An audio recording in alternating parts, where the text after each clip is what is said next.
रात का सन्नाटा गहरा था। गलियां खामोश थीं। एक लड़का दौड़ रहा था। उसका चेहरा घबराया हुआ था। हाथ में चुराया हुआ सामान था। लेकिन दूर से एक आवाज गूंजी और वो पकड़ा गया। उस पल सब कुछ बिखर गया। उस रात पहली बार उसे समझ आया, जैसा कर्म वैसा फल। पर यहीं से उसकी जिंदगी ने करवट ली। उसकी उम्र सिर्फ 22 साल थी। एक छोटे से गांव का रहने वाला था। सपना था अमीर बनने का। रात में चमकते सिक्कों के ख्वाब देखता और दिल में बस एक ख्याल होता, एक दिन मेरे पास सब कुछ होगा। लेकिन हकीकत कुछ और थी। पिता खेतों में मजदूरी करते थे, माँ दूसरों के घरों में काम। बस इतना ही कमाते थे कि 2 वक्त की रोटी मिल जाए। पढ़ाई अधूरी रह गई थी, लेकिन दिल में लालच घर कर चुका था। गांव के मेलों में छोटे मोटे सामान चुराता था। लोग कहते थे ये लड़का गलत रास्ते पर है, लेकिन वो हंसता था। सोचता था ये लोग जलते हैं क्योंकि मैं जल्दी अमीर बनूंगा। और यहीं से शुरू हुआ उसका गिरना। चोरी, झूठ, चालाकियां, सब कुछ आसान लगने लगा था। एक रात उसने बड़ा दांव खेला। गांव की एक दुकान में घुसा, चमकते गहनों और सामान को बैग में भरा और भागने लगा। लेकिन भाग्य ने साथ नहीं दिया। दुकानदार ने देख लिया, गांव वालों ने घेर लिया और फिर आई पुलिस। पकड़ा गया, सजा मिली। कुछ महीने जेल में रहा। मां रोई, पिता कुछ नहीं बोले, लेकिन उनकी चुप्पी सबसे गहरी चोट थी। जेल की रातें लंबी थीं। करवटें बदलते सोचता रहा, क्यों चुना मैंने ये रास्ता। लोग सही कहते थे, जैसा कर्म वैसा फल। जेल से बाहर आया तो गांव ने उसे नजरअंदाज कर दिया। कोई चेहरा देखने को तैयार नहीं था। एक रात अकेला बैठा था, टूटी दीवार को ताक रहा था। तभी एक बुजुर्ग वहां आया। शांत चेहरा, लेकिन आंखों में गहराई थी। उसने देखा कि वो लड़का बच्चों की मदद कर रहा था।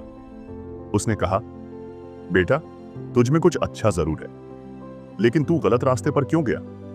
लड़के ने अपना सारा दर्द बताया।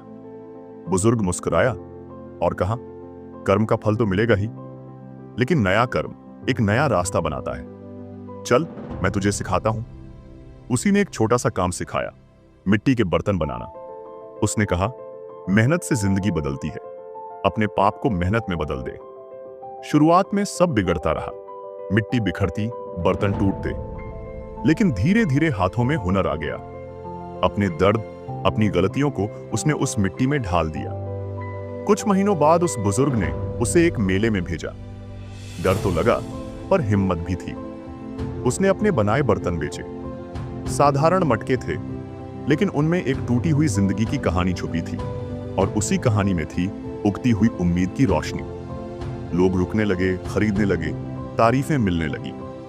पहली बार उसे अपनी मेहनत की कमाई मिली। उसके अंदर कुछ बदल गया था। उसने मेहनत और बढ़ाई। गांव में छोटा सा कारखाना खोला। बर्तनों की खुशबू दूर दूर तक फैल गई। लोग जो कभी ताने मारते थे, अब उसका नाम लेते थे। मां की आंखों में आंसू थे, लेकिन इस बार खुशी के। उसने हार नहीं मानी, मेहनत करता रहा। अब वो एक बड़े शहर में अपने डिजाइन वाले बर्तन सप्लाई करता है। गांव की मिट्टी को उसने नाम और पहचान दी। गांव में एक स्कूल भी खोला, जहां गरीब बच्चों को शिक्षा और हुनर दोनों मिलते हैं। वो नहीं चाहता कि कोई और उसकी तरह गलत राह पर जाए। एक इंटरव्यू में उससे पूछा गया, अगर वो चोरी में ना पकड़ा गया होता तो? उसने मुस्कुराकर जवाब दिया, शायद मैं आज भी उसी गलत राह पर होता। उस सजा ने मुझे नया कर्म सिखाया, और सच्चाई यही है, जैसा कर्म वैसा फल। ये कहानी हमें सिखाती है कि कर्म का फल जरूर मिलता है। गलत रास्ता गलत नतीजा देता है, लेकिन अगर इंसान अपने कर्म बदल दे, मेहनत करे, तो वही इंसान नया आसमान छू सकता है। इसलिए जब जिंदगी तुम्हें सजा दे, एक पल रुककर सोचो, शायद यही मौका है एक नया कर्म शुरू करने का। अगर ये कहानी आपके दिल को छू गई हो तो एक लाइक जरूर करें। कमेंट में लिखिए, जैसा कर्म वैसा फल, और इसे अपने दोस्तों के साथ शेयर करें। क्या पता आपकी एक शेयर किसी की जिंदगी में नया कर्म जगा दे।